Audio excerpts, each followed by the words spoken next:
তো কেননা আমরা আজকে রাসূলুল্লাহ সাল্লাল্লাহু আলাইহি ওয়াসাল্লামের মৃত্যু নিয়ে কথা বলি, কারণ এটাও মৃত্যুর একটাই চ্যাপ্টার।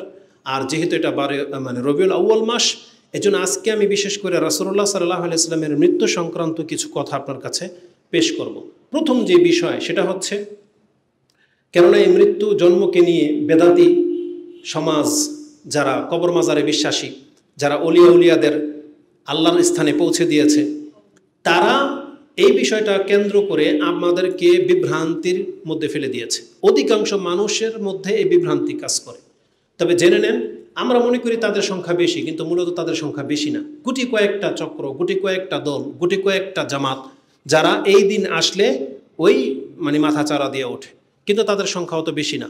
কারণ তারা হানাফি মাযহাবের একটা অংশ, আর হানাফি মাযহাবের অন্যান্য গ্রুপগুলা তারা একবারে নিছকভাবে বলতেছে এগুলো বাতিল। তা আমাদেরকে আর বাতিল বলার প্রয়োজন নাই, কারণ যেই মাযহাবের অনুসারীরা এটা করে সেই মাযহাবের অন্যান্য ভালো আলেমরাই বলছেন যে এটা হচ্ছে বাতিল কাজ। এইভাবে ঈদে মিলাদুন্নবী পালন করার কোনো ভিত্তি নেই, তবে আমাদেরকে বলার কোনো প্রয়োজন পড়ে না। উপরন্তু আমরা পিছনে নেই। আমাদের শায়েখগণ আলেমরা যারা কোরআন সুন্নাহ দিয়ে মানুষকে ডাকে, তারা বারংবারই বলে আসতেছে যে আপনারা বিদআত থেকে বাঁচার চেষ্টা করেন। যেটা মজা লাগে সেই ইবাদত না, যেটা দলিল ভিত্তিক সেই ইবাদত করার চেষ্টা করেন। কিন্তু কে শুনে কার কথা? তবে আলহামদুলিল্লাহ আপনারা যারা শুনতেছেন, কারণ এই মসজিদটা একটা সময় খালি ছিল, আলহামদুলিল্লাহ এখন মসজিদ ভরে যায়, 4 তলা ভরে যাবে। তাহলে আপনারা যেহেতু শুনতেছেন, হক বুঝতেছেন, এইভাবে ইনশাআল্লাহুল আজিজ হক প্রতিষ্ঠিত হবে। কিন্তু আমাদের মতো আপনাদেরকেও দাওয়াতি কাজ করতে হবে, মুখ বন্ধ করে থাকলে চলবে না। আপনি হকটা জানার পর নিয়ে বসে থাকবেন না, এটা হবে না। আপনাকে হকের দাওয়াত দিতে হবে। আপনার চোখের সামনে বেদাত হবে, অন্যায় কেউ কথা বলবে, আর আপনি চুপ করে থাকবেন না, এটা চলবে না। আপনাকে এটা প্রতিহত করতে হবে, বা এর বিপক্ষে আপনাকে মুখ খুলতে হবে। আল্লাহ আমাদেরকে তৌফিক দান করুন। তো যেহেতু বলেছিলাম যে রবিউল আউয়াল মাস, এই জন্য রাসূলুল্লাহ সাল্লাল্লাহু আলাইহি ওয়াসাল্লামের মৃত্যুর কথা আপনার কাছে পেশ করি। কেননা রাসূলুল্লাহ সাল্লাল্লাহু আলাইহি ওয়াসাল্লামের জন্ম এবং মৃত্যু একই দিনে হওয়ার কথা প্রসিদ্ধ। তবে সেই দিনটি একটাই দিন ছিল, সেই দিনটা ছিল সোমবার। কিন্তু তারিখ কত ছিল এটা নিয়ে বহু বড় ইখতিলাফ রয়েছে। এটার সঠিক অ্যান্সার পর্যন্ত কেউ বুঝতে পারেনি। মাসের ক্ষেত্রে পর্যন্ত ইখতিলাফ আছে, কিন্তু আমরা যদি ইখতিলাফের ঊর্ধ্বে এসে রবিউল আউয়াল মাসকে নিয়ে নেই, তাহলে এটাই বেশি হক যে এই মাসেই রাসূল সাল্লাল্লাহু আলাইহি ওয়াসাল্লামের জন্ম হয়েছে এবং এই মাসেই রাসূল সাল্লাল্লাহু আলাইহি ওয়াসাল্লামের ইন্তেকাল হয়েছে। ইন্তেকাল তো স্পষ্ট, এজন্য আমরা স্পষ্ট বিষয় নিয়ে কথা বলবো। তো যারা এই 12 রবিউল আউয়াল মাসকে কেন্দ্র করে নিয়ে ঈদ আনন্দ উৎসব করেছে, তারা কতটা গর্হিত কাজ করেছে এটা আজকের বক্তব্যে আপনি বুঝতে পারবেন। কারণ 12 রবিউল আউয়াল মাসে রাসূল সাল্লাল্লাহু আলাইহি ওয়াসাল্লামের জন্ম এটা সুস্পষ্ট না, কিন্তু মৃত্যু সুস্পষ্ট। এটাকে আমি পেশ করার চেষ্টা করব। তো রাসূলুল্লাহ সাল্লাল্লাহু আলাইহি ওয়াসাল্লামের মৃত্যু কেন্দ্রিক আকীদাগত যেটা বিষয়, প্রথম কথা হলো এই ক্ষেত্রে আপনার আকীদা কি? রাসূল সাল্লাল্লাহু কি ইন্তেকাল করেছে কি করেনি, এটা হচ্ছে বিষয়। আপনার অন্তর কি বলে, আপনি কোনটা গ্রহণ করেছেন? যদি এর খেলাফ হয়ে থাকেন, আপনি আপনার আকীদাকে ঠিক করে নেন। নিশ্চয়ই রাসূলুল্লাহ সাল্লাল্লাহু আলাইহি ওয়াসাল্লাম আল্লাহর একটা সৃষ্টি, আর আল্লাহ সুবহানাহু ওয়া তাআলা শুধু মানুষ নয়, সমগ্র সৃষ্টির জন্য এই মৃত্যুটাকে নির্ধারণ করেছেন। আল্লাহ বলেছেন কুল্লু নাফসিন যায়িকাতুল মউত। ব্যাপারটা এতটা জটিল যে আল্লাহ সুবহানাহু ওয়া তাআলা তার এই একত্বটাকে প্রতিষ্ঠিত করার জন্য, তিনি একাই যে হাই, তিনি একাই যে চিরঞ্জীব, এটাকে বহাল করার জন্য, যেমন সূরা হাদীদে আল্লাহ বলেছেন না, হুয়াল আউয়াল ওয়াল আখির ওয়া যাহির ওয়াল বাতিন, যে তিনিই প্রথম তিনিই শেষ। এই শব্দগুলোকে বহাল রাখার জন্য, প্রতিষ্ঠিত করার জন্য আল্লাহ সুবহানাহু ওয়া তাআলা মালাকুল মউতকে পর্যন্ত মেরে দেবেন। এই সংবাদ আমাদের কাছে পৌঁছেছে। জিবরাইল আলাইহিস সালামকে পর্যন্ত মরতে হবে, অথচ তাদের মৃত্যুটা কোনো প্রয়োজন পড়ে না। কিন্তু তারপর আল্লাহ আরশের ফেরেশতাদেরকে পর্যন্ত আল্লাহ মেরে দেবেন, কাউকে বাকি রাখবেন না। এক সময় আল্লাহ একাই যেমন ছিলেন তেমন হবেন, এবং পুরো পৃথিবীকে উদ্দেশ্য করে বলবেন লিমানিল মুলকুল ইয়াউম, বা আইনাল মালিক, কোথায় মালিকরা? কেউ জবাব দেবে না। তখন আল্লাহ নিজেই জবাব দেবেন লিল্লাহিল ওয়াহিদিল কাহ্হার, আজকে রাজত্ব এক পরাক্রমশালী আল্লাহর। তারপর আল্লাহ যতদিন চাইবেন পৃথিবীকে এইভাবে নিস্তব্ধ করে ফেলে রাখবেন। তারপরে আবার যেভাবে আল্লাহ প্রথমবার সৃষ্টি করেছিলেন, আবার ওইভাবে সৃষ্টি শুরু করবেন। আবার ফেরেশতাদেরকে সৃষ্টি করা হবে, তারপরে ফুৎকার হবে, আবার মানুষ জীবিত হবে, তারপরে যে যেখানে আছে সেখান থেকে বের হয়ে হাসরের মাঠে উপস্থিত হবে। তাহলে আল্লাহ যেখানে জিবরাইল এবং মালাকুল মউতকে পর্যন্ত বাকি রাখে নাই, তাহলে সেখানে মুহাম্মদ সাল্লাল্লাহু আলাইহি সাল্লাম আপনার আকীদাটাকে ঠিক করে নেন। তো প্রত্যেকটা মানুষ মরণশীল। মুহাম্মদুর রাসূলুল্লাহ সাল্লাল্লাহু আলাইহি ওয়াসাল্লামকে কোরআনে স্পষ্ট যে আয়াতগুলো রয়েছে 2-3টা আয়াত স্পষ্ট। তার মধ্যে সূরা আম্বিয়া 21 নম্বর সূরা 34-35 নম্বর আয়াত রয়েছে, সূরা জুমার 39 নম্বর সূরা 30 নম্বর আয়াত রয়েছে, সূরা আলী ইমরানের 144 নম্বর আয়াত। এই আয়াতগুলো পর্যায়ক্রমে আসবে, যেটা খুদ রাসূল সাল্লাল্লাহু আলাইহি মৃত্যু কেন্দ্রিক এই আয়াতগুলো রয়েছে। যেমন আল্লাহ সুবহানাহু ওয়া তাআলা সূরা জুমারের 30 নম্বর আয়াতে বলেছেন, ইন্নাকা মাইয়িতুন ওয়া ইন্নাহুম মাইয়িতুন, নিশ্চয়ই হে নবী আপনি মৃত এবং তারাও মরবে, আপনিও মরবেন তারাও মরবে। যেহেতু এটা ফিউচারের আয়াত, কিন্তু আল্লাহ সুবহানাহু ওয়া তাআলা অগ্রিম কেন রাসূল সাল্লামকে জানিয়েছেন? কারণ রাসূলের ইন্তেকালের পরে আর কোরআন নাজিল হবে না। এই জন্য কোরআনের আয়াত হিসেবে বহাল রাখার জন্য এই আয়াতটাকে আল্লাহ রাসূল সাল্লামের জীবদ্দশাতেই নাজিল করে দিতে হয়েছে এবং কোরআনে রেকর্ড করা হয়েছে, যেটা কোরআনের আয়াত, এটা কোনো হাদিস না।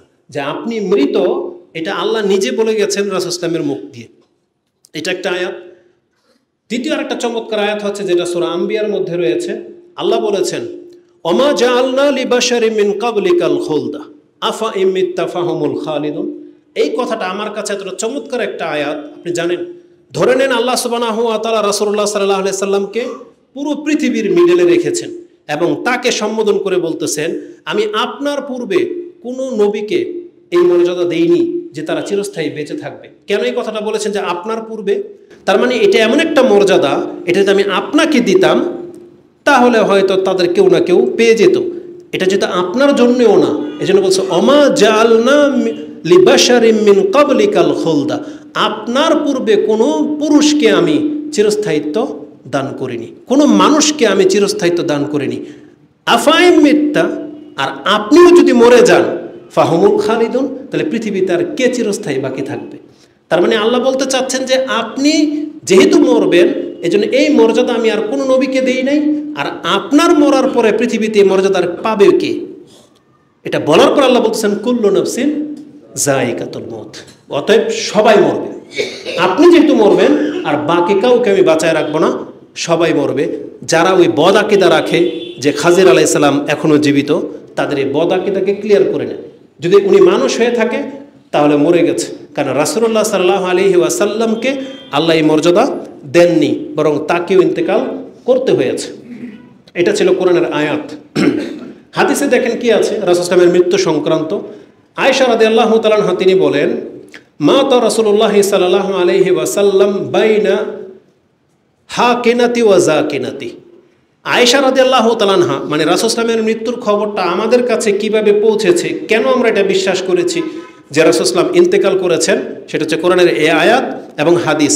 যারা বিশ্বস্ত, যারা আমাদের কাছে আইডিয়াল, যারা আমাদের কাছে সত্যবাদী, যাদের কথা আমাদের কাছে শরীয়ত, তাদের মধ্যে একজন হচ্ছেন আয়েশা রাদিয়াল্লাহু তাআলা আনহা। তিনি বলতেছেন, মাতা রাসূলুল্লাহ সাল্লাল্লাহু আলাইহি সাল্লাম বাইনা হাকিনাতি ওয়া যাকিনাতি, রাসূল সাল্লাল্লাহু আলাইহি সাল্লাম মরেছেন আমার বক্ষ এবং আমার থুতনির মাঝখানে।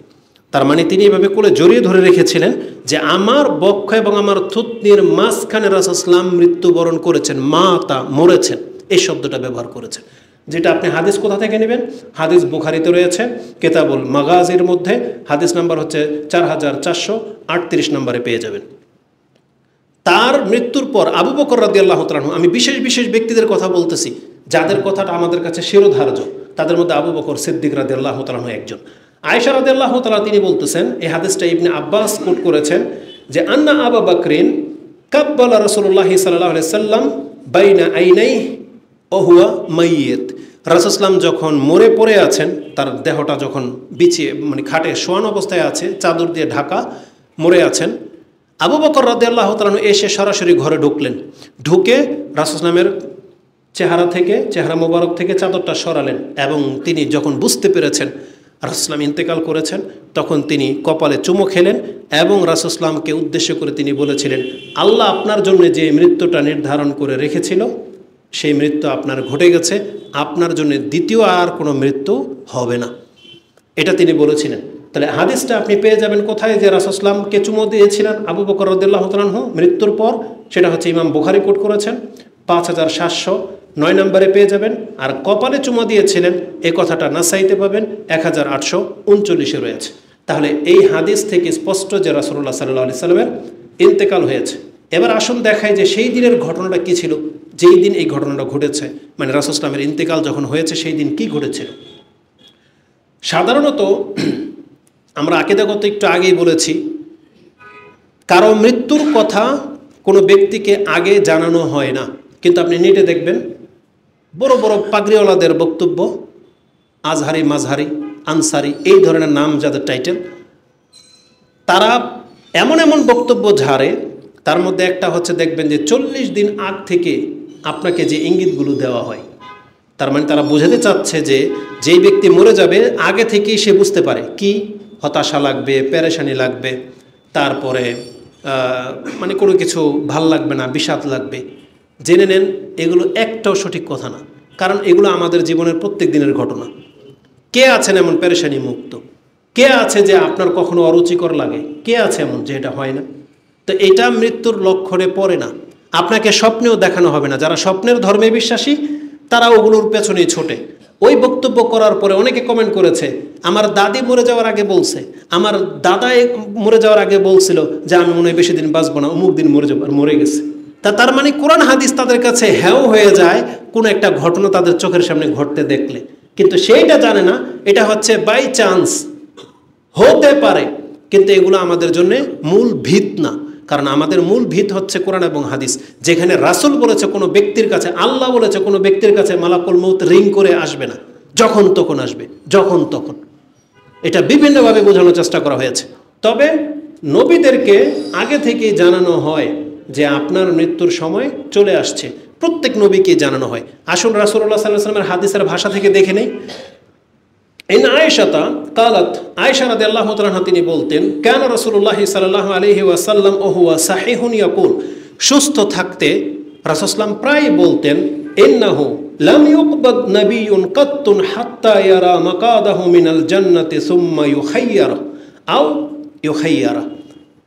রাসূলুল্লাহ সাল্লাল্লাহু আলাইহি সাল্লাম বলেন, এমন কোনো নবী নাই যাদের কাছে মালাকুল মউত আসার আগে আল্লাহ তাদের কাছে দুনিয়া এবং পরকালের নিয়ামত পেশ করে দেন, জান্নাতে তার ঠিকানাটা কোথায় হবে এটা পেশ করে দেন, এবং তাকে ইখতিয়ার দেওয়া হয়, আপনি কি আরও কিছুকাল দুনিয়াতে থাকতে চান, নাহলে আপনার জান্নাতের এই জায়গা প্রস্তুত করা আছে, আপনি আসতে চান। তখন নবীরা যেটাকে চুজ করবে সেই ইখতিয়ার তাদেরকে দিয়ে দেওয়া হয়। এটা রাসূলুল্লাহ সাল্লাল্লাহু আলাইহি সাল্লাম বলেছেন। হাদিস বুখারীতে রয়েছে, হাদিস 4437, 4435 পেয়ে যাবেন। 4435 কি রয়েছে? হাত্তা ইউখায়্যারা বাইনা দুনিয়া ওয়াল আখিরা, তাদেরকে অপশন দেওয়া হয়, আপনি কি কিছুকাল থাকতে চান নাকি চলে আসতে চান। আয়েশা রাদিয়াল্লাহু তাআলা আনহা তিনি বলেন, এই হাদিস আমি বুঝতে পেরেছি যখন রাসূলুল্লাহ সাল্লাল্লাহু আলাইহি ওয়াসাল্লামের মৃত্যু ঘটেছে এবং যা দেখেছেন তিনি তখন, একটু পরেই সেটা আসবে। তো এই হাদিস থেকে স্পষ্ট যে নবীদেরকে কেবলমাত্র তাদের মৃত্যুর আগে তাকে বলা হয় যে আপনি মরে যাবেন, মরার সময় হয়ে গেছে, আপনি কি এখন মরতে চান নাকি আপনার কিছুকাল আরও বেঁচে থাকতে চান। আমরা এটা মূসা আলাইহিস সালামের ক্ষেত্রে সবাই জানি যে মূসা আলাইহিস সালাম যে মালাকুল মউতকে থাপ্পড় মেরেছিল, এই ঘটনা তো একবারে মজার করে বলা হয়। তো এটা প্রত্যেক নবীর সাথেই ঘটে। আদম আলাইহিস সালামের সাথে এটাই ঘটেছিল। যখন মালাকুল মউত চলে আসছে তিনি বলতেছেন, না আমার তো এখনও 60 বছর বাকি। কারণ ইমাম তিরমিজির যে হাদিস আছে 60 কি 40, যে তিনি তার ছেলে দাউদ আলাইহিস সালামকে দিয়ে দিয়েছিলেন, তখন বলছেন না আমার তো এখনও 60 বছর বাকি, কারণ আল্লাহ আমাকে 1000 বছর দিয়েছে। তো বলছে আপনি ভুলে গেছেন যে আপনার ছেলেকে যে আপনি 40 কি 60 দিয়েছিলেন। বলছেন না আমি দিইনি, অস্বীকার করেছে। রাসূলুল্লাহ সাল্লাল্লাহু আলাইহি ওয়াসাল্লাম বলেন, যেটা আমাদের পিতা ভুলে গিয়েছিল এই জন্য আমরাও ভুলে যাই। আমাদের পিতা যেহেতু অস্বীকার করেছিল এই জন্য অনেক সময় আমরা ভুলে গেলে পাওনা দানার ক্ষেত্রে অস্বীকার করে ফেলি, কবে তোর কাছ থেকে নিছি বা কি মনে নাই, এরকম বলি। এটা আমাদের এটা হচ্ছে জেনেটিক রোগ, এটা আমাদের পিতা থেকে আমাদের কাছে এসেছে। তো প্রত্যেকটা নবীর কাছে এরকম সংবাদ আগে থেকে আসে। তো এভাবেই সকল নবীদেরকে তাদের শেষ সংবাদ জানানো হয়। আমাদের নবী মুহাম্মদুর রাসূলুল্লাহ সাল্লাল্লাহু আলাইহি সাল্লাম তাকেও বিভিন্নভাবে আল্লাহর পক্ষ থেকে সংবাদ জানিয়ে দেওয়া হয়েছিল। অন্যান্য নবীদের ক্ষেত্রে তো দেখা যাচ্ছে যে মৃত্যুর দিন মালাকুল মউত সংবাদ নিয়ে আসছে, কিন্তু আমাদের নবীর ক্ষেত্রে দেখা যাচ্ছে যে আল্লাহ সুবহানাহু ওয়া তাআলা প্রায় 6 মাস আগে থেকেই তাকে ইঙ্গিত দিয়ে যাচ্ছেন যে আপনার সময় প্রায় শেষের দিকে। এই কথাগুলো কিভাবে আসছে দেখেন। সর্বপ্রথম দলিল সেটা হচ্ছে সূরা আন-নাসর, কোরআনের 109 নম্বর সূরা 109 না 10 110 নম্বর সূরা আন-নাসর যখন নাজিল হয় ইবনে আব্বাস রাদিয়াল্লাহু তাআলা আনহুমা এবং ওমর রাদিয়াল্লাহু তাআলা আনহু এখান থেকে কি শিক্ষা নিয়েছেন এটাকে প্রমাণ করার জন্য আব্দুল ইবনে আব্বাস রাদিয়াল্লাহু তাআলা আনহুর মর্যাদা এত ওমর রাদিয়াল্লাহু তাআলা আনহুর কাছে, তিনি তার মজলিসে শুরার মধ্যে ইবনে আব্বাস রাদিয়াল্লাহু তাআলা আনহুকে বসার জায়গা করে দিতেন। তার মজলিসে হয়তো 10 জন থাকতো সব প্রবীণ বিজ্ঞরা, আর একজন মাত্র থাকতো অল্প বয়সের ছেলে ইবনে আব্বাস, যেটা অনেকের কাছে খারাপ লাগলো দেখতে, যে এই বয়সের ছেলে তো আমাদেরও আছে, ওমর রাদিয়াল্লাহু তাআলা আনহুর এক ছেলে তো এই বয়সের বা তার চাইতে একটু আরও ভালো, তাদেরকে দেওয়া হয় না, শুধু ইবনে আব্বাসকে কেন বসানো হয়? এই আপত্তিকর কথা যখন ওমর রাদিয়াল্লাহু তাআলা আনহুর কানে গেল, তখন তিনি প্রমাণ করতে চেয়েছিলেন যে ইবনে আব্বাস যে ছোট ছেলে তোমরা ভাবো, একে আজকে এটা প্রমাণ করে দেব। আবার তিনি মজলিস ডাকলেন, ইবনে আব্বাস রাদিয়াল্লাহু তাআলা আনহুকেও ডাকলেন, অন্যান্য বিজ্ঞ সাহাবীরাও ছিল, কাতাদা রাদিয়াল্লাহু আনহুর মতো ছিল, উবাই ইবনে কাব পর্যন্ত ছিল। তাদেরকে জিজ্ঞেস করলেন, আচ্ছা বলেন তো দেখে, এই যে সূরা ইযা জাআ নাসরুল্লাহি ওয়াল ফাত, এর মানে কি? এই সূরা সম্পর্কে আপনারা কি জানেন? প্রত্যেকেই বললেন যে এখানে রাসূল সাল্লাল্লাহু আলাইহি ওয়াসাল্লামকে বিজয়ের সংবাদ দেওয়া হয়েছে, তারপরে আমাদেরকে আল্লাহ এটাই শিক্ষা দিয়েছেন যে আমরা যখন কোনো কিছু হাসিল করে ফেলবো বা আমরা যখন কোনো নিয়ামত পাবো, তাহলে আমাদেরকে আল্লাহর প্রশংসা করা উচিত, আমাদেরকে ইস্তেগফার করা উচিত। ওমর রাদিয়াল্লাহু তাআলা আনহু ইবনে আব্বাসকে বলতেছেন, তুমি কি বলো এই সূরা সম্পর্কে? তখন ইবনে আব্বাস বলেন, তাকুল ইযা জাআ নাসরুল্লাহি ওয়াল ফাত, কুলতু, আমি বললাম, হুয়া আজালু রাসূলিল্লাহি সাল্লাল্লাহু আলাইহি ওয়াসাল্লাম আলামাহু লাহু, এটা হচ্ছে রাসূল সাল্লামের বিদায়ের শেষ সংবাদ। আল্লাহ তাকে ইযা জাআ নাসরুল্লাহি ওয়াল ফাত এই সূরা নাজিল করে দিয়ে তাকে এটা আল্লাহ জানিয়ে দিয়েছেন যে হে নবী, আপনার দায়িত্ব পুরা হয়ে গেছে, আপনার যাওয়ার সময় একেবারে নিকটে, এটা আমাকে জানানো হয়েছে। এটা ইবনে আব্বাস যখন বললেন, ফাকালা উমর, তার এই কথা শুনে ওমর বললেন, মা আলামু মিনহা ইল্লা মা তাকুল, তুমি যেটা বললা এটা ছাড়া আমি আর অন্য কিছু জানি না। তার মানে এটাই হলো এই আয়াতের মূল ব্যাখ্যা, যে ইযা জাআ নাসরুল্লাহি ওয়াল ফাত, যেহেতু এটা নাজিল হয়েছিল বিদায় হজের শেষ মুহূর্তে, যখন ফিরে আসবেন রাসূল সাল্লাল্লাহু আলাইহি ওয়াসাল্লাম, তখন বা বিদায় হজের সময় এই সূরাটা নাজিল হয়েছে। আর রাসূল সাল্লাল্লাহু আলাইহি ওয়াসাল্লাম নিজেও বুঝে গিয়েছিলেন যে আমার যাওয়ার সময় খুব নিকটে। এই হাদিসটা ইমাম বুখারী কোট করেছেন, যেটা আপনি 4970 পেয়ে যাবেন। তখন থেকে রাসূলুল্লাহ সাল্লাল্লাহু আলাইহি সাল্লাম সাহাবীদেরকে বিভিন্নভাবে ইঙ্গিত দিয়ে যাচ্ছেন যে আমি হয়তো তোমাদের মাঝে আর বেশিক্ষণ থাকবো না। এই ঘটনা ঘটেছে বিদায় হজের দিন, রাসূল সাল্লাল্লাহু আলাইহি ওয়াসাল্লাম যখন জামারাতে পাথর নিক্ষেপ করতেছিলেন এবং তিনি বারবার বলতেছিলেন, খুযু আন্নী মানাসিকাকুম, তোমরা আমার কাছ থেকে হজের বিধিবিধান জেনে নাও। একটা হাদিসের ভাষা এরকম, লিয়াত্তাখিযা মানাসিকাকুম, তোমরা আমার কাছ থেকে হজের বিধিবিধান জেনে নাও। ফাইন্নী লা আদরি, আমি জানি না, লাআল্লি লা আহুজ্জু বাদা হাজ্জাতি হাযিহি, আমার মনে হয় না যে এই হজের পরে আর আমার কোনোদিন হজে আসা হবে। তিনি এইভাবে ইঙ্গিত করে গিয়েছিলেন। অপর বর্ণনা রয়েছে, ফাইন্নী লা আদরি লাআল্লি লা আলকাহুম বাদা আমিহিম হাযা, আমি মনে করি না যে এরপরে তোমাদের সাথে সাক্ষাৎ হবে। এটা মুসনাদে আহমদ রয়েছে। তা প্রথম হাদিসটা ছিল মুসলিমে 3028 এবং আবু দাউদে রয়েছে 1970, মুসনাদে আহমদে হাদিসটি 14553তে আপনি পেয়ে যাবেন। তার মানে এই দুইটা হাদিসের সমন্বয়ে কি আছে, যে রাসূলুল্লাহ সাল্লাল্লাহু আলাইহি ওয়াসাল্লাম তিনি বললেন যে আমি মনে করি যে এই বছরের পরে তোমাদের সাথে আমার আর সাক্ষাৎ ঘটবে না, তোমরা হজের মাসলা মাসাইল যা জানার এই বছরই আমার কাছ থেকে জেনে নাও। তার মানে রাসূল সাল্লাল্লাহু আলাইহি ওয়াসাল্লাম ওখানে প্রায় 1 লাখের অধিক সাহাবীরা ছিল, তাদেরকে এই সংবাদ দিয়ে দিয়েছেন যে আমার যাওয়ার সময় চলে আসছে। এমনকি রাসূলুল্লাহ সাল্লাল্লাহু আলাইহি ওয়াসাল্লাম মুয়াজ বিন জাবালকে মদিনাতে এসে যখন ইয়ামানে পাঠান, তিনি মুয়াজ বিন জাবালের উটের লাগাম ধরে প্রায় কয়েক মাইল পর্যন্ত হেঁটে গিয়েছিলেন উপদেশ দিতে দিতে, এবং শেষ সীমানায় গিয়ে তিনি মুয়াজ বিন জাবালকে এই কথাটা বলেছিলেন, ইয়া মুয়াজ ইন্নাকা আসা আল্লাহ তালকানি বাদা আমিন হাজা, আমার মনে হয় না যে এই বছরের পরে তোমার সাথে আমার আর সাক্ষাৎ হবে। ওয়াসাম ওয়ালা আল্লাকা আনতামুররা বিমসজিদি হাজা ও কবরি, হতে পারে যে এরপরে যখন তুমি আসবা শুধু আমার মসজিদ আর আমার কবর দেখতে পাবা।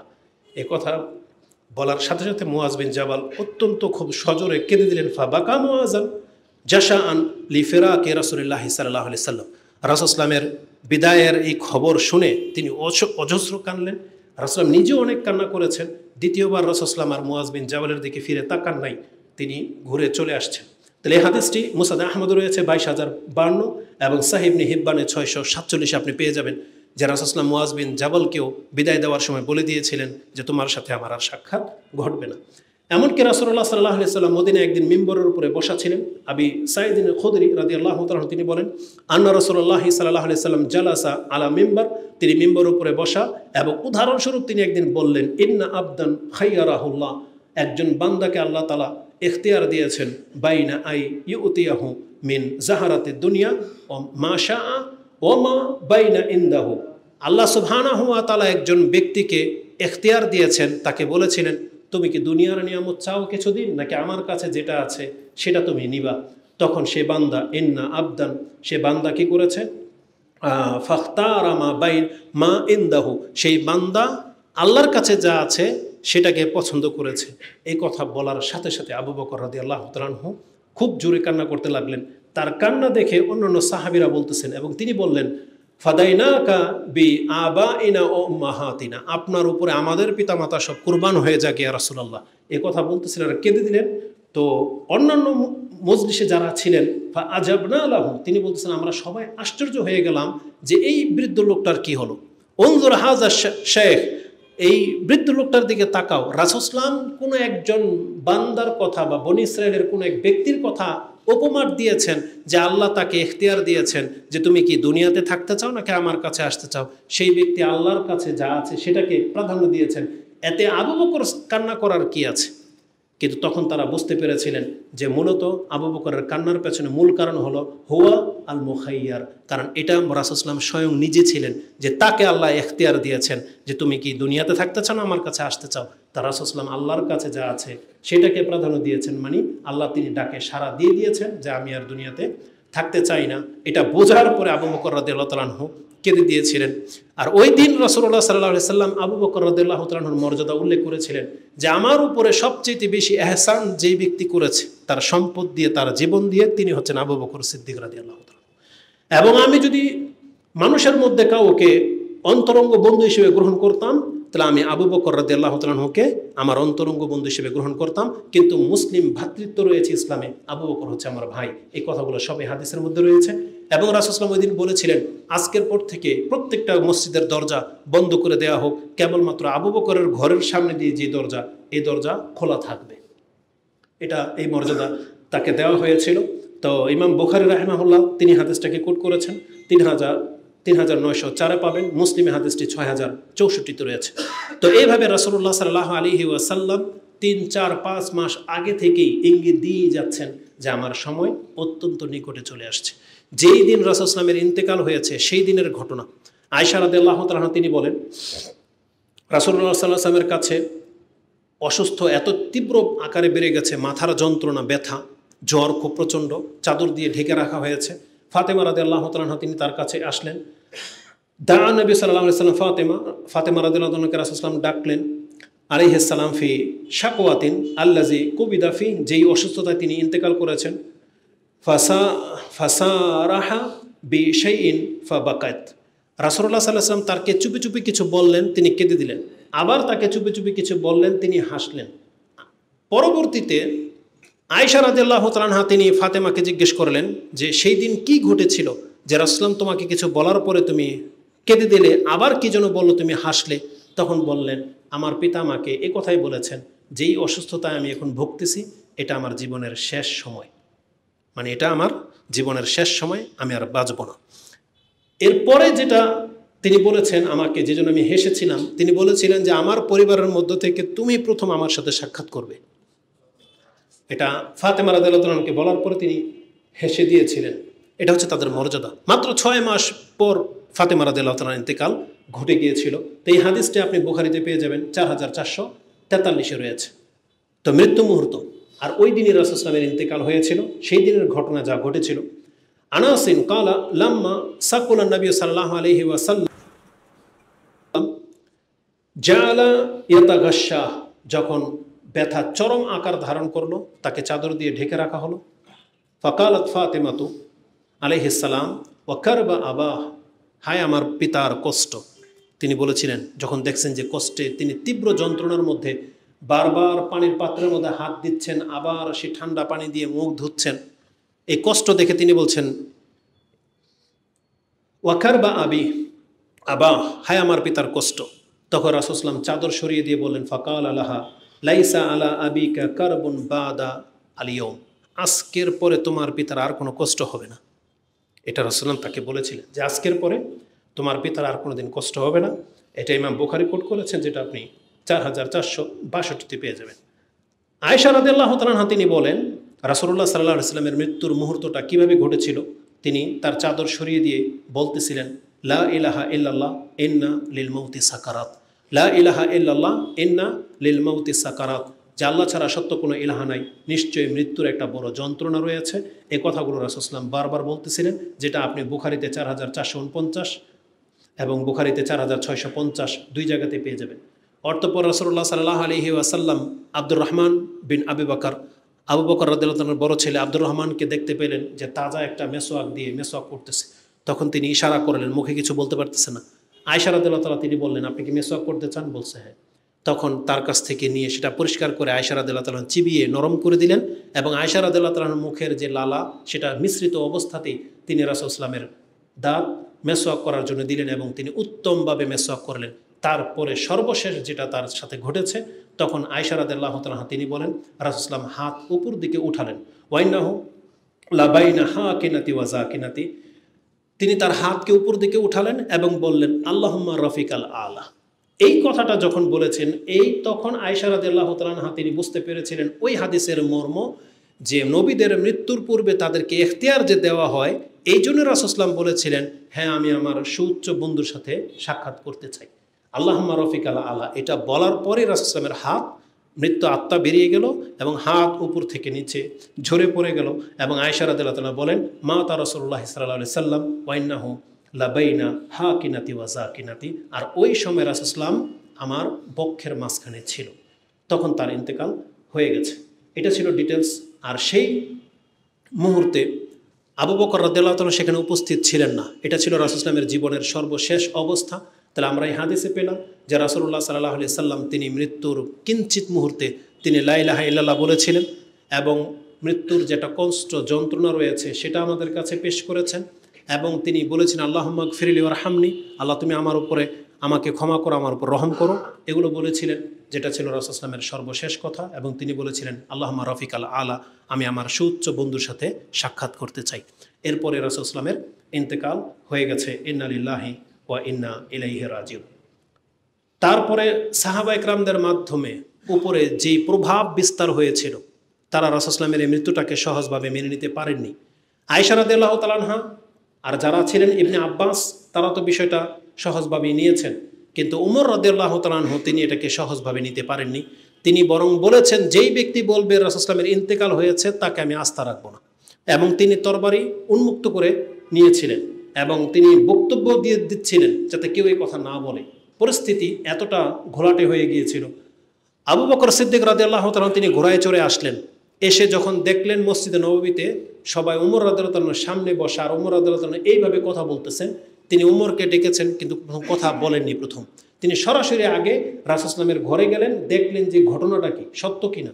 তখন তিনি চাদর সরালেন, এবং যখন দেখলেন মৃত্যুবরণ করেছে তখন তিনি চুমু খেলেন। তারপরে এসে মসজিদে নববীতে আসলেন, এবং ওমর রাদিয়াল্লাহু তাআলার সাথে কোনো কথা না বলে তিনি সরাসরি খুতবার ভঙ্গিমায় আম্মা বাদ বললেন, এবং তিনি জনগণের উদ্দেশ্যে যেই কথাগুলো বলেছিলেন, যেই কথাগুলোর মাধ্যমে সমস্ত সাহাবীর একিন হয়ে গিয়েছিল যে রাসূলুল্লাহের ইন্তেকাল হয়ে গেছে, সেই কথাগুলো আপনি বুখারী এবং মুসলিমের হাদিসে পেয়ে যাবেন।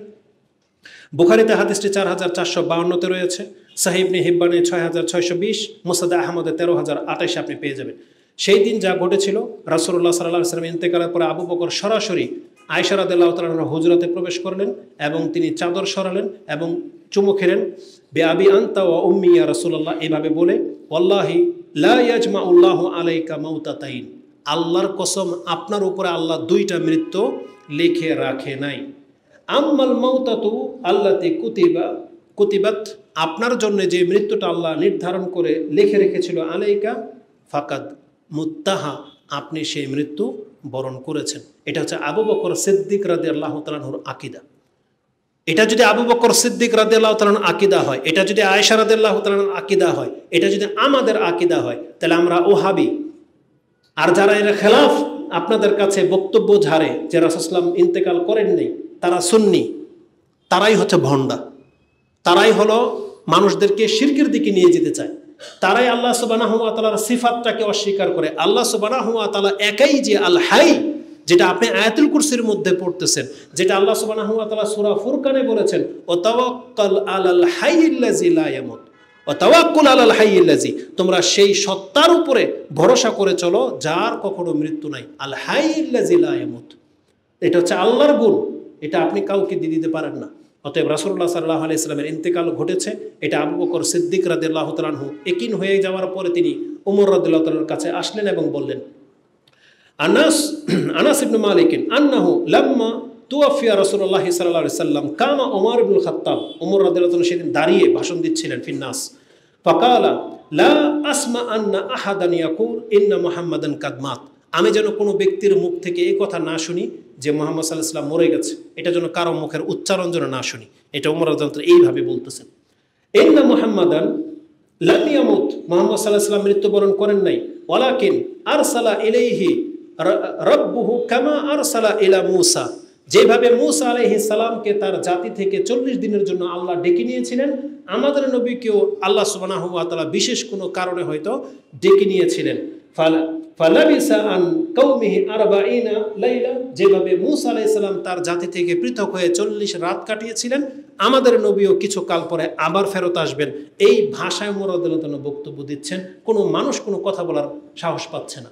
এটা আপনি পেয়ে যাবেন কোথায়? সহিহ ইবনে হিব্বানে 6620। এমত অবস্থায় আবু বকর রাদিয়াল্লাহু তাআলা সরাসরি মিম্বরে দাঁড়িয়ে তিনি বলতেন আম্মা বাদ, আম্মা বাদ বলার পরে ফামান কানা মিনকুম ইয়াবুদু মুহাম্মাদান, এবার আবু বকর রাদিয়াল্লাহু তাআলা যিনি চরিত্রের ক্ষেত্রে সব থেকে নমনীয়, তার ভূমিকাটা দেখেন, আল্লাহ তাকে দিয়ে আমাদেরকে কত বড় ফিতনা থেকে বাঁচিয়েছেন।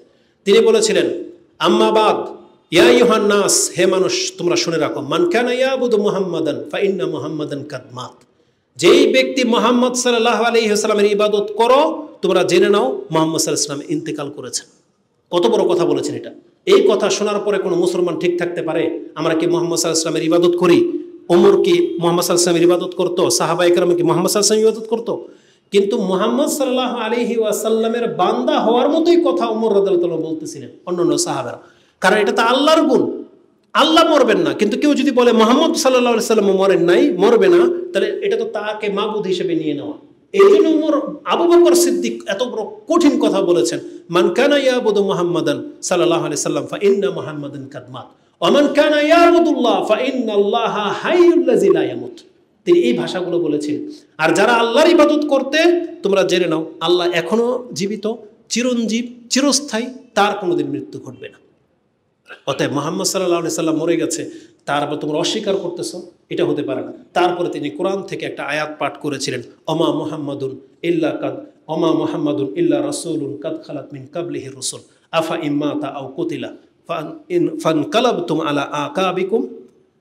এই আয়াত যখন আবু বকর সিদ্দিক পাঠ করে দিলেন, ওমর রাদিয়াল্লাহু তাআলা আনহুর কান যখন এই আয়াত স্পর্শ করেছে, ইবনে আব্বাস বলতেছেন প্রত্যেকটা মানুষের হুঁশ ফেরত আসছে এবং তারা ভাবতেই পারে নাই যে কোরআনের এই আয়াত রয়ে গেছে, অথচ আমাদের স্মরণে নেই। এই আয়াত যেমনি আবু বকর রাদিয়াল্লাহু তাআলা পাঠ করেছেন, সবার মনে হলো যেন আয়াতটা মনে হচ্ছে এক্ষণ নাজিল হয়েছে। সবাই এই আয়াত পড়তে থাকলেন আর প্রত্যেকের অন্তরের অবস্থাটা ঠিক করতে লাগলেন। ওমর রাদিয়াল্লাহু তাআলা তার অন্তর যখন মেনে নিয়েছে যে মুহাম্মদ সাল্লাল্লাহু আলাইহি ওয়াসাল্লাম মরে গেছেন, তিনি দাঁড়িয়ে থাকতে পারেননি, তিনি জমিনে পড়ে গেছে। হয়তো তিনি বেহুশ হন নাই, কিন্তু তিনি বলতেছেন আমার পা আমাকে আর ধরে রাখতে পারেনি। যখন আবু বকর রাদিয়াল্লাহু তাআলা এই বক্তব্যের মাধ্যমে বুঝতে পেরেছি যে মুহাম্মদ সাল্লাল্লাহু আলাইহি ওয়াসাল্লাম ইন্তেকাল করেছেন, তখন আমি আমার আসল অবস্থানে ছিলাম না। এই পুরো ডিটেলস ঘটনাটা আপনি এই হাদিসের মধ্যে পেয়ে যাবেন। বুখারীতে 4454 এবং বুখারীতে 4454-তে ওমর রাদিয়াল্লাহু তাআলার কথাটাও রয়েছে যে যার মাধ্যমে আল্লাহ আমাদেরকে এত বড় ফিতনা থেকে বাঁচিয়েছেন। তাহলে রাসূল সাল্লাল্লাহু আলাইহি ওয়াসাল্লামের বিদায়টা এইভাবে সাহাবায়ে কেরামরা তার খবরটা আমাদের কাছে পৌঁছেছেন। এবার বলেছিলাম যে সেই দিনটা কবে ছিল?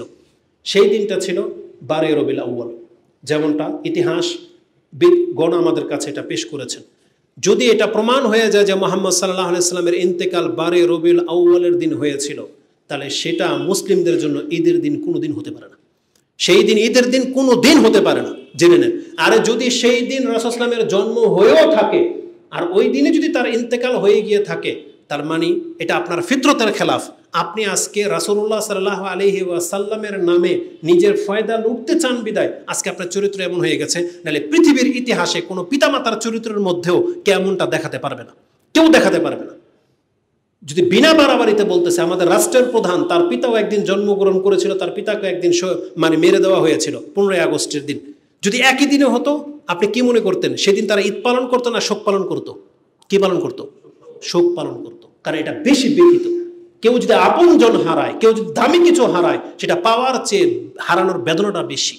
আপনার সন্তান যদি মারা যায় ঈদের দিন, ধরে নেন ঈদের দিন অনেকের সন্তান মারা যায় না? এমন অ্যাক্সিডেন্টের ঘটনা আমাদের এলাকার এক লোক, ওই যে আশুলিয়া শোলাকিয়া নামাজ পড়তে গিয়ে কার অ্যাক্সিডেন্টে 7 জন যুবক একসাথে মরে গেল ঈদের দিন। এরকম ঈদের দিন মরে না অনেকে? আপনি বলেন তো, প্রত্যেক ঈদের দিনে আসলে আপনি আনন্দিত হন নাকি আরো বেশি দুঃখে কষ্টে ফেটে পড়েন? কি হয়? বরং আপনার বেদনা তো বেড়ে যায়, অথচ আপনি ভুলে যান যে আজকে ঈদের দিন।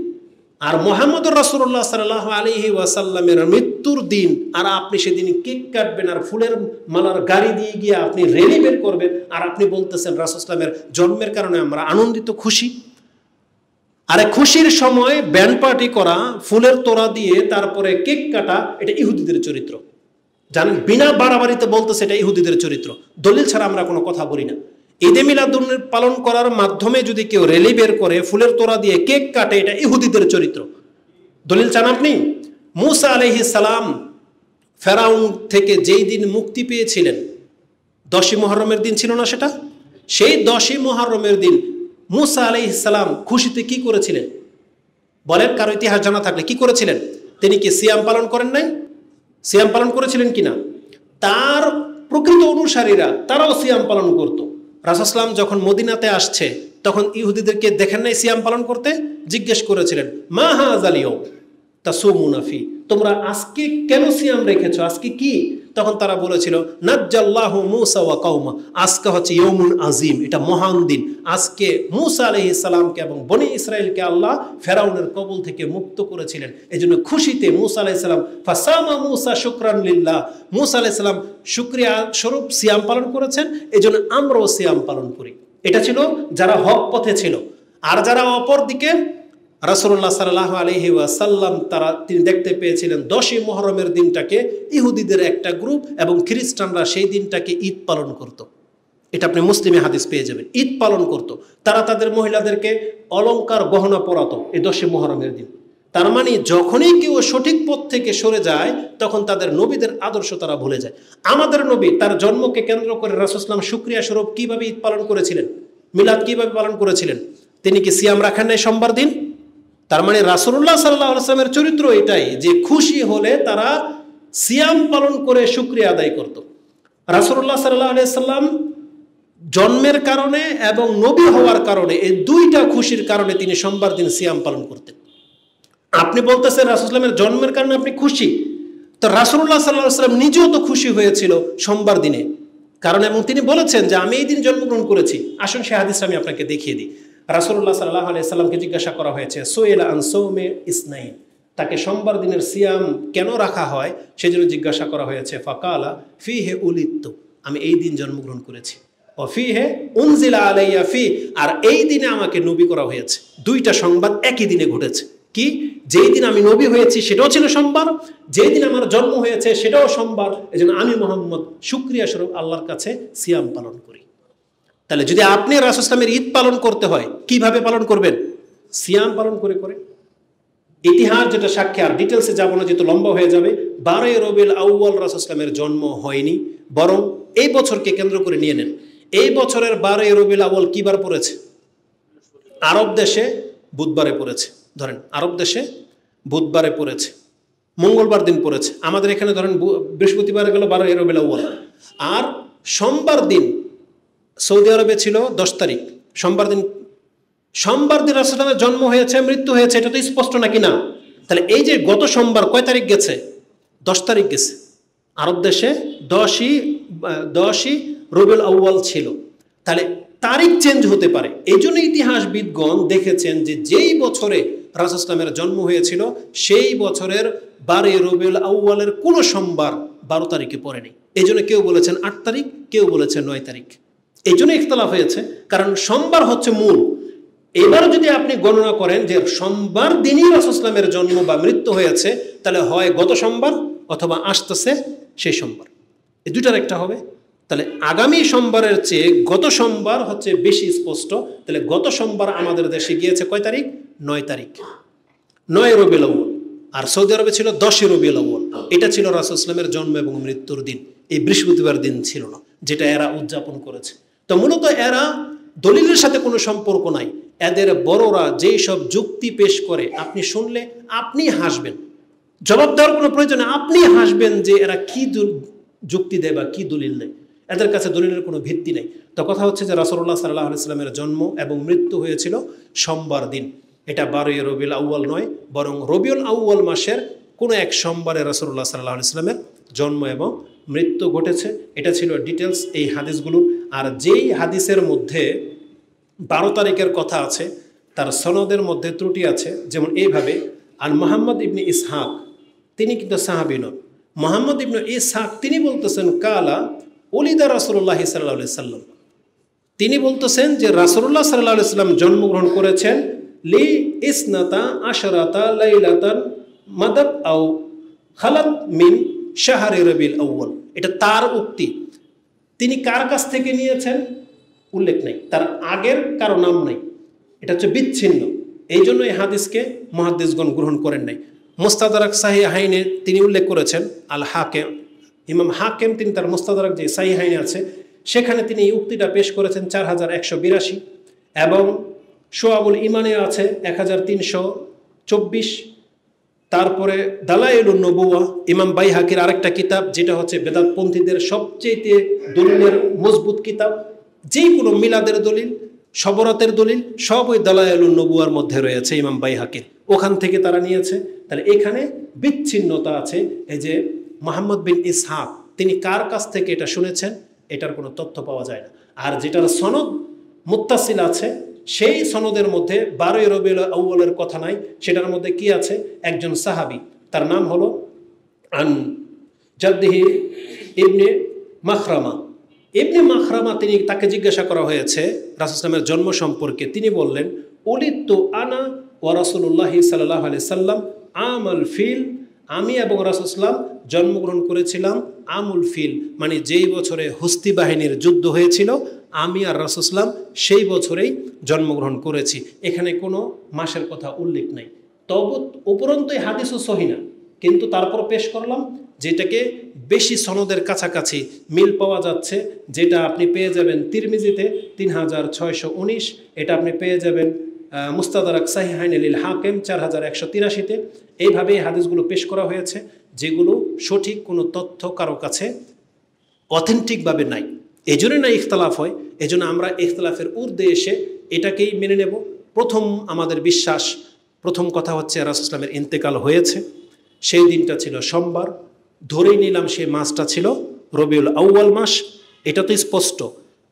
তাহলে আমাদের রাসূল সাল্লাল্লাহু আলাইহি সাল্লাম আমাদের কাছ থেকে ইন্তেকাল করেছেন। তার ইন্তেকালের পরে আবু বকর, ওমর, ওসমান, আলী, যারা সব পছন্দনীয় ব্যক্তিরা ছিলেন, তারা ক্ষমতাবানও ছিলেন, কিন্তু তারা রাসূল ইসলামের ইন্তেকালকে কেন্দ্র করে আমাদেরকে কোনো কিছু করে দেখাননি। না তারা কোনো খাদ্যের আয়োজন করেছে, না তারা কোনো রেলি বের করেছিল, না তারা কেকের প্রচলন ঘটিয়েছে, না তারা এই সম্পর্কে আমাদেরকে সংবাদ দিয়েছেন কখনো যে স্মরণ করিয়ে দেওয়া। অনেক সময় হয় না, যেমন আজকে আমরা খুতবায় স্মরণ করিয়ে দিচ্ছি, এটার পেছনে মূল কারণ হলো বেদাতীদের কারণে। তারা এইভাবে কোনোদিন স্মরণও করিয়ে দেন নাই যে আজকে রাসূল ইসলামের ইন্তেকাল হয়েছে, আজকে তোমরা কাঁদো বা আজকে তোমরা এটা করো এটা করো, কিছুই আপনি পাবেন না কোরআন হাদিসে। অতএব এই সমস্ত বাতিলপন্থীদের এই চাকচিক্য